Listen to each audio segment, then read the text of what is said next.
Bem, agora nós iremos iniciar uma parte que fala muito sobre investimento. Os blocos anteriores, nós comentamos sobre a questão de você ter que pegar um dinheiro no momento zero e depois você ir pagando, você ir amortizando esse dinheiro que você pegou emprestado. Agora nós vamos reverter o quadro. Nós vamos fazer o seguinte. Nós vamos pegar e vamos colocar investimentos. Nós vamos aplicar essa grana todo mês. E no futuro nós iremos sacar esse dinheiro. Ok? Então, é nesse momento que você tem que lembrar assim, peraí, eu estou sacando o dinheiro e no futuro eu vou pagar, ou eu estou depositando esse dinheiro a título de poupança, a título de investimentos, ok? E no futuro é que eu vou sacar esse dinheiro. Então você vê que tem uma diferença aí. Então, nós vamos fazer o seguinte, nós vamos fazer uma montagem aqui, um fluxo de caixa, com um investimento de R$2.000 por mês. Então, todo mês a gente vai depositar R$2.000 durante 3 meses. Essa instituição, a instituição que vai remunerar, é o Banco Percursos, tá certo? O Banco Percursos, ele remunera a taxa de 10% ao mês. É um investimento show de bola, tá certo? Então, vamos juntos? Então, primeiro momento, você vai fazer uma aplicação, que eu vou chamar de P de prestação, vai ser de R$2.000, ok? A taxa vai ser de 10% ao mês. E o prazo, o tempo, será de 3 meses. Beleza. Qual é o valor futuro, o montante, né? Aí eu vou chamar de S esse montante aqui. Então, é só você lembrar do novo carro da Chevrolet, tá certo? O Spin, tá certo? O Spin. Aí você já vai sonhando, né? Fazendo um investimento e sonhando com um carro Spin. Você que tem uma família grande, 5 filhos, né? 2 cachorros, um papagaio, tá certo? Então, com isso, você tem um carro espaçoso, o Spin, ok? Beleza. Aqui, nós vamos fazer assim, ó. O fluxo de caixa, data zero. Você vai aplicar a primeira prestação de R$2.000. Me tira uma dúvida. Nesse momento, esses R$2.000, ele recebe uma remuneração? Ele recebe 10%? Negativo. Por que ele não recebe? Porque eu acabei de aplicar. Pense, momento 1, né? Pense o seguinte, gente, para quem está com dúvida aqui nessa parte. Pense o seguinte, você entrou, alcançou a sua vaga sonhada no concurso público. Aí, você pensou, quando eu receber o primeiro salário, a primeira remuneração, eu vou aplicar R$2.000 nessa instituição, que remunera 10% ao mês. Ok? Beleza. Por que eu não apliquei na data zero? Porque eu ainda não tinha o dinheiro. Acompanhou? E é padrão você sempre fazer a primeira aplicação com 30 dias. Ah, professor, mas o banco pede que quando eu abra a poupança, eu já aplique alguma coisa. Tudo bem. Mas aqui neste banco, neste caso, você vai aplicar só o quê?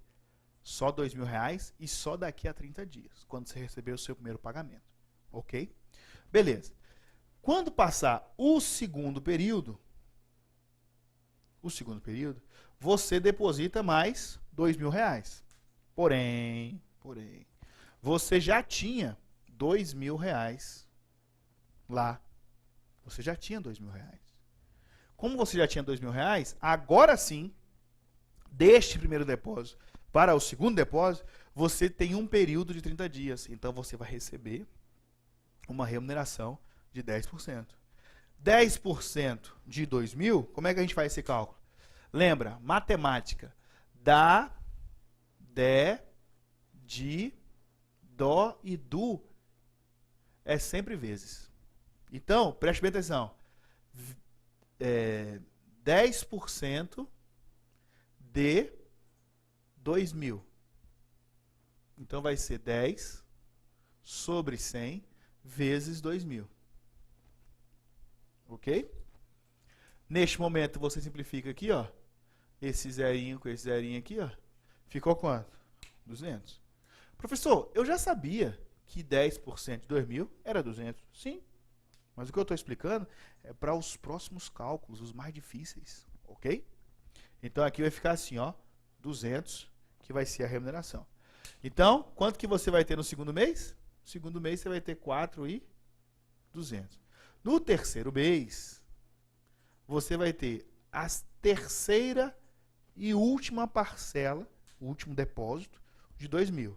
Você já tinha 4.200. Você já tinha 4.200, ok? Quanto é 10% de 4.200? 420. Então, aqui, você tira só um zero, né? Por isso que fica 420. Então, deu quanto aqui?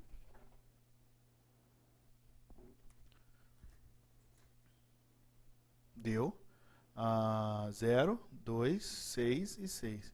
Então, eu vou sacar na data 3, eu vou fazer um saque de quanto?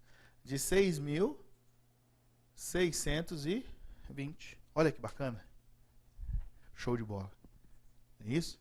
Então, esse é o valor que eu vou sacar.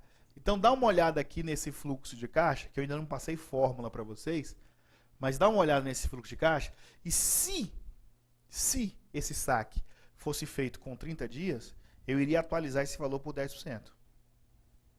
Ok? Então, dê uma olhada aí. Agora, numa segunda situação, seria o quê?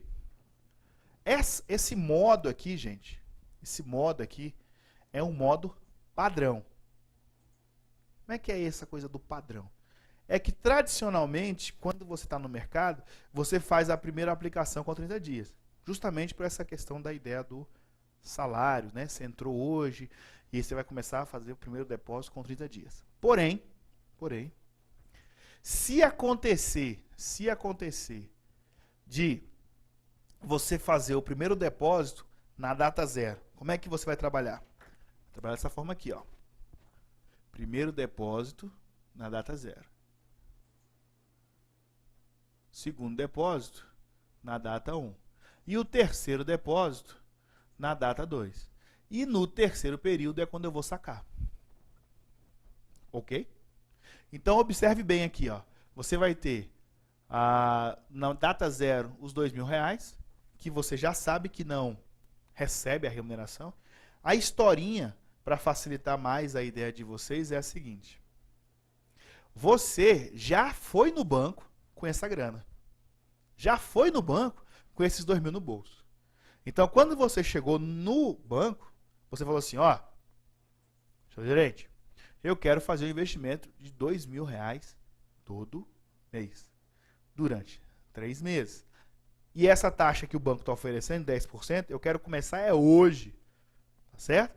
Então, só que perceba o seguinte, que quando você vai começar hoje, quando ele fala no início do ano, no início do período, no início do mês, essa informação tem que estar clara, tanto na questão, quanto, falando a nível de prova, quanto a nível de mercado. Tem que ser dito, tem que estar expresso. Porque padrão mesmo, o primeiro depósito será com 30 dias. Ok? Beleza. Então, no primeiro mês, eu faço o segundo depósito de R$2.000. Aí é só lembrar, você já tinha R$2.000. E a remuneração é de 200. Então, você vai ter quanto no primeiro mês? 4.200. Já no segundo mês, você vai fazer o terceiro e último depósito de 2.000. Só que você já tinha 4.200.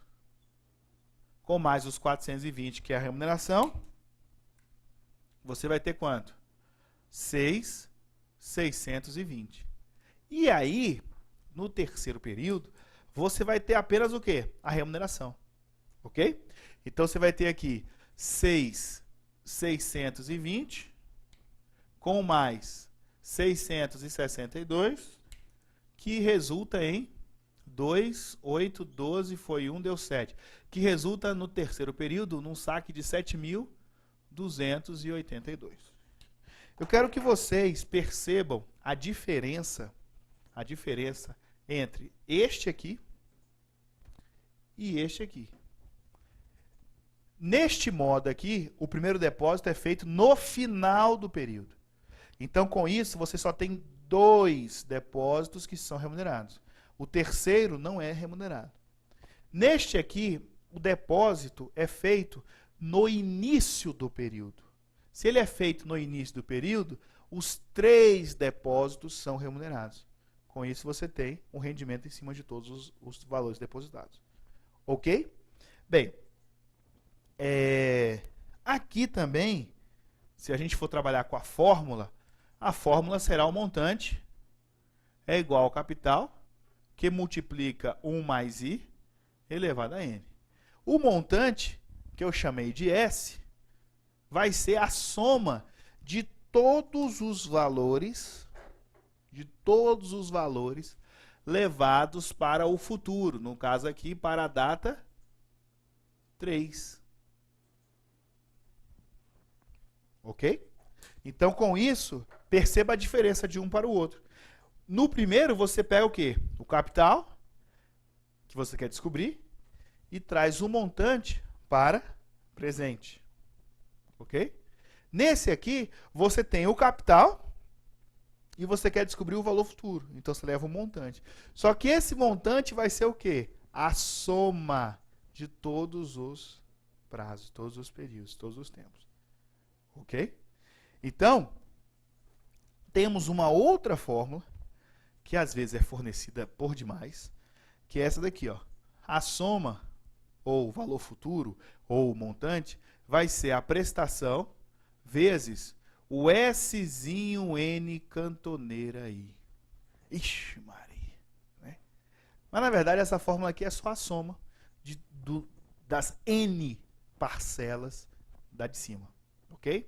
Onde esse Szinho N cantoneira I, ele recebe o nome de fator de acumulação de capital. Fator de acumulação de capital. E a fórmula dele vai ser igual a Szinho N cantoneira I, vai ser igual a 1 mais I elevado a N menos 1. 1 mais I elevado a N menos 1. Dividido tudo isso por I. Então, é como se fosse uma fórmula dentro da outra. Vamos dizer assim. Ok? Tranquilo, gente? Então, assim, é só para vocês entenderem. Pensa comigo. Quero fazer um investimento. Quero fazer poupança. A fórmula é essa. Porque sempre que você quiser fazer poupança, você vai sair do presente e ir para o futuro. Então, você vai juntar dinheiro, vai pingar na poupança, né? De grão em grão, a galinha chupar. Então, você vai pingar de grão em grão na poupança. E no futuro, você vai fazer aí um saque, né? Sacar esse dinheiro que você investiu ao longo do tempo. Ok? Agora, esses fatores aqui, esse 1 mais I elevado a N, no nosso caso, como a gente está trabalhando para provas de concurso, não podemos usar calculadora. Então, a banca sempre vai nos ajudar, nos auxiliar nessas informações. Ok? Tem uma outra observação que eu quero fazer com os senhores, que é o seguinte. Vou apagar aqui.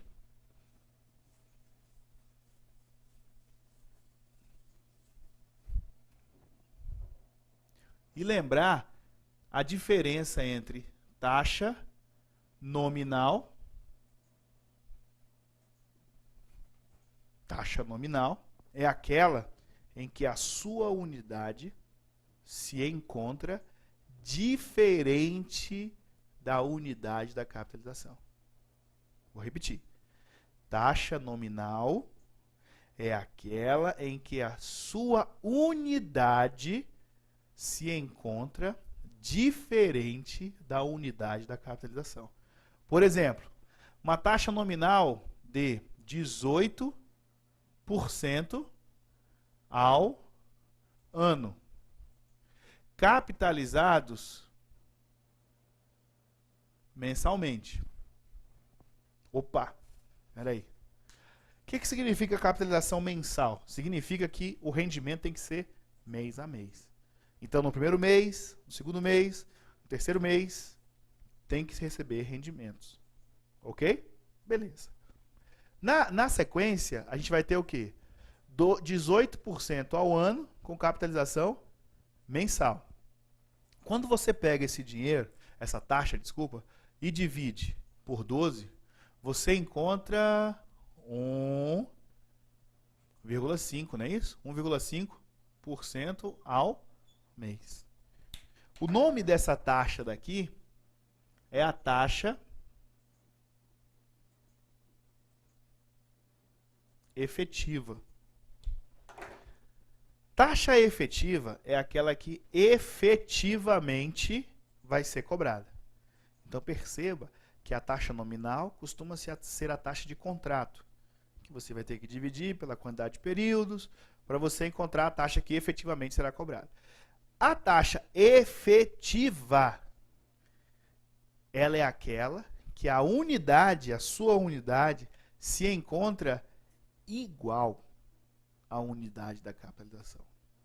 Repetindo, a taxa efetiva é aquela em que a sua unidade se encontra igual à unidade da capitalização.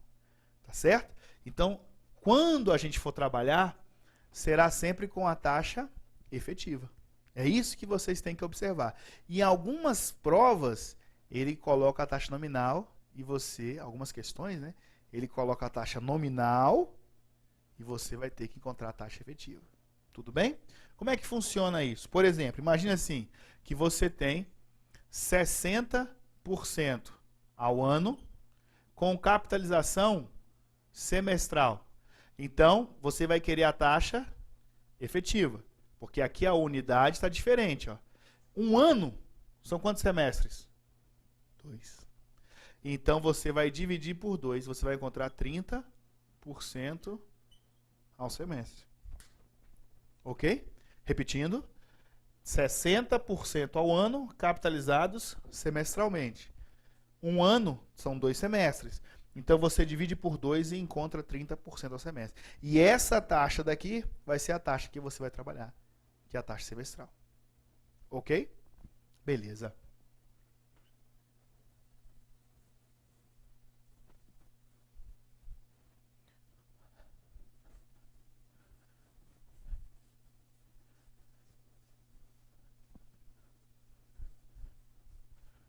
Bem, eu fiz todo esse comentário para começar a fazer com vocês uma primeira questão. Na tela, a questão de investimentos.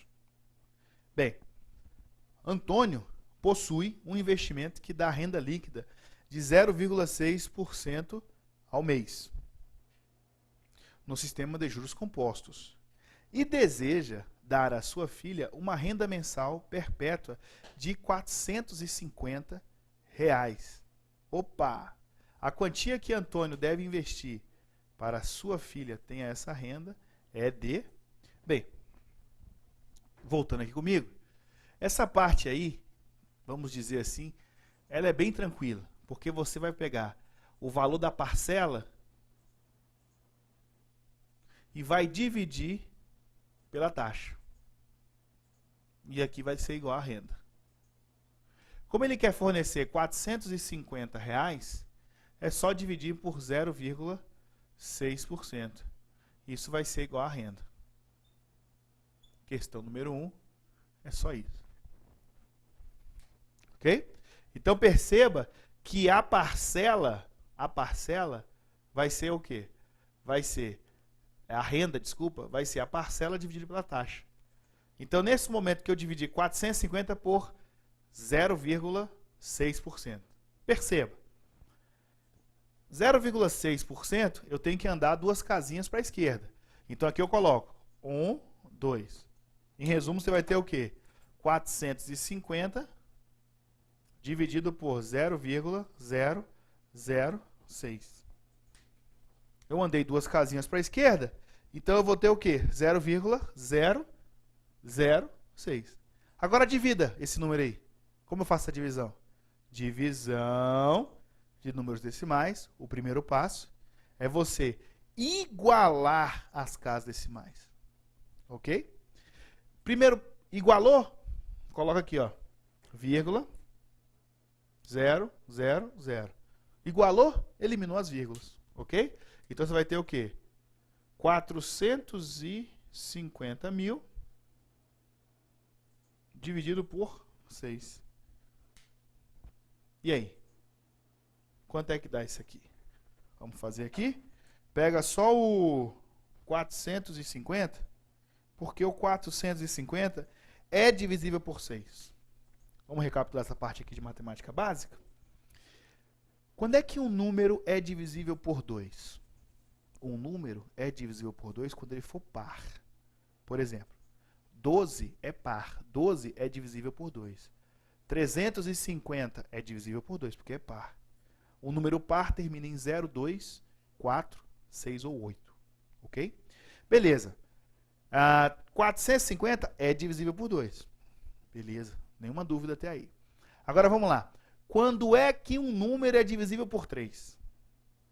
Um número é divisível por 3 quando a soma dos seus algarismos for igual a um múltiplo de 3. Lembre que múltiplo é o resultado da multiplicação. Múltiplo de 3, então você começa. 3 vezes 0, 0. 0 é múltiplo de 3. 3 vezes 1, 3. 3 é múltiplo de 3. 3 vezes 2, 6. 6 é múltiplo de 3. E assim sucessivamente. É o resultado da multiplicação na tabuadazinha normal. Quando eu somar aqui, ó, 4 mais 5, 9, mais 0, 9. 9 é múltiplo de 3. Então, 450 é divisível por 3. Agora, quando é que um número é divisível por 4? Quando os dois últimos algarismos, lembra, gente, que algarismo é o que forma o número, é o que compõe o número. Então, por exemplo, se você tem aqui 432, o número 432 é composto de 3 algarismos. Ok? Beleza, o número 432 é composto de 3 algarismos. Beleza, feito isso, você vai olhar os dois últimos algarismos. Os dois últimos algarismos são múltiplos de 4? Sim. É 4 vezes 8. Quanto é 4 vezes 8? 32. Ok? Então, 432 é divisível por 4. Beleza? E se eu pegasse aqui, ó, 532, também é divisível por 4. 716, também é divisível por 4. 304, também é divisível por 4. Olha aqui, ó, os dois últimos algarismos formam o múltiplo de 4. Ok? Beleza. Quando é que um número é divisível por 5? Quando é que um número é divisível por 5? Quando termina em 0 ou 5. Então, 450 é divisível por 5. Por exemplo, 735 é divisível por 5. Terminou em 5 ou 0, é divisível por 5. E quando é que um número é divisível por 6? Quando ele for divisível por 2 e por 3. Lembra que matemática, o E, ele é o resultado, ele é a multiplicação. Ele é a simultaneidade, ok? Já o OU é a adição, é a soma. Então, vamos lá. Quando é que um número é divisível por 6? Quando ele for divisível por 2 e por 3, ok? Então, com isso, você vai ter que o 450 é divisível por 6, ok? Beleza. Vamos lá. 45. Quantas vezes o 6 cabe no 45? 7 vezes. 7 vezes 6, 42. 42 para 45 falta 3. E quantas vezes o 6 cabe no 30? 5 vezes. Que deu 30, que subtraiu deu 0. Ok? Então vamos lá. Quanto que é 450 mil dividido por 6? Só o 450 dá 75. Mais os 3 zerinhos, ficou 75 mil. Ok? Voltando à questão, nós temos 75 mil em que letra? Na letra E. E de elefante. Isso mesmo. Então, voltando comigo, o resultado dessa questão número 1 é letra E. Ok? Bem, já voltamos com mais um bloco emocionante aí de investimentos. Até lá.